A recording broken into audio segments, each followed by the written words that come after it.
नमस्कार। आचरण के साथ मैं हूं टीएन मनीष। हाजिर हूं आज का मुद्दा लेकर।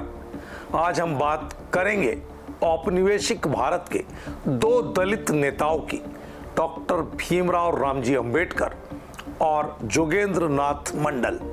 दोनों ने दलितों के उत्थान के लिए संघर्ष किया, लेकिन उनके रास्ते और परिणाम बिल्कुल अलग थे। अंबेडकर भारतीय संविधान के शिल्पकार बने, दलितों के नायक।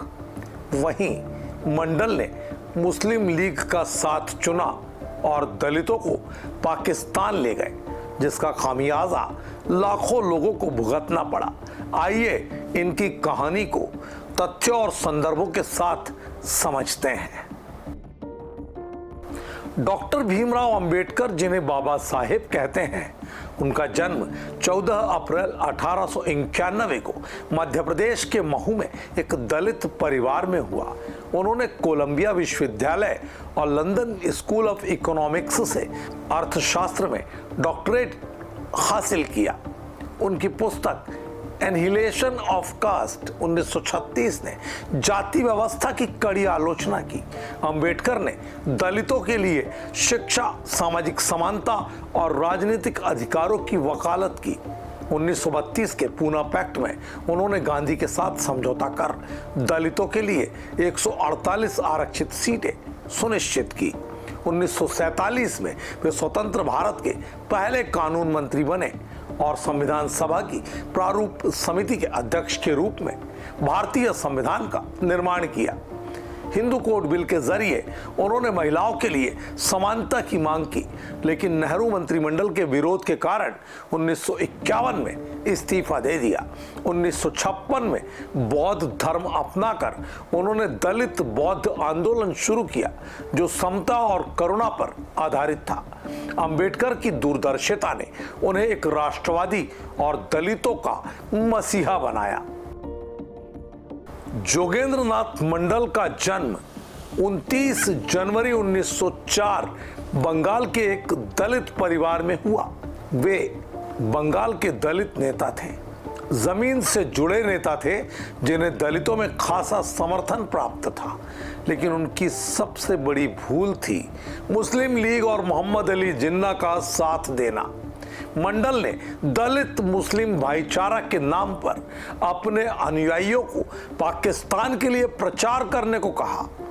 परिणाम स्वरूप सिलहट जैसे दलित बहुल क्षेत्र 1947 में पाकिस्तान का हिस्सा बन गए।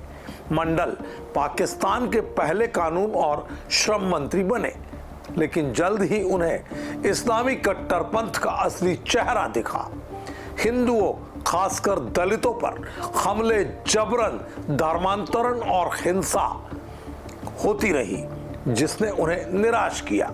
1950 में नेहरू लियाकत समझौते के बावजूद मंडल ने पाकिस्तान छोड़ भारत वापसी की। भारत में वे कांग्रेस में शामिल हुए, लेकिन अपनी गलती के कारण गुमनामी में जिए और 1968 में उनकी मृत्यु हो गई।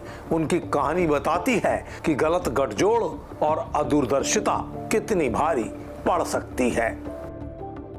अंबेडकर और मंडल दोनों दलित नेताओं ने सामाजिक सुधार का सपना देखा, लेकिन उनके रास्ते अलग थे।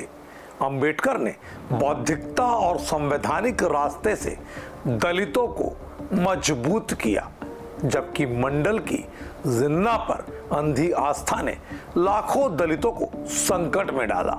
अंबेडकर ने मुस्लिम लीग की राजनीति को समझा और एकीकृत भारत के लिए लड़े।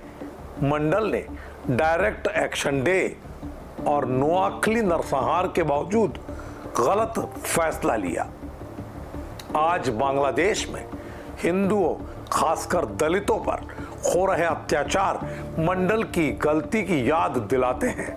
हमें अंबेडकर की दूरदर्शिता से सीखना होगा कि एकता और बौद्धिकता ही सामाजिक न्याय का रास्ता है। डॉक्टर अंबेडकर की जयंती पर हम एक ऐसे राष्ट्रवादी को सलाम करते हैं जिन्होंने दलितों को सम्मान और समानता का रास्ता दिखाया।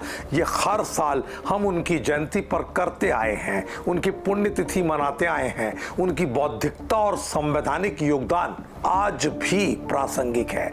वहीं मंडल की कहानी हमें सिखाती है कि गलत गठजोड़ और अंधविश्वास समाज को कितना नुकसान पहुंचा सकते हैं। आज की पीढ़ी को अंबेडकर के विचारों से प्रेरणा लेनी चाहिए। समानता, शिक्षा और एकता ही भारत को मजबूत बनाएंगे।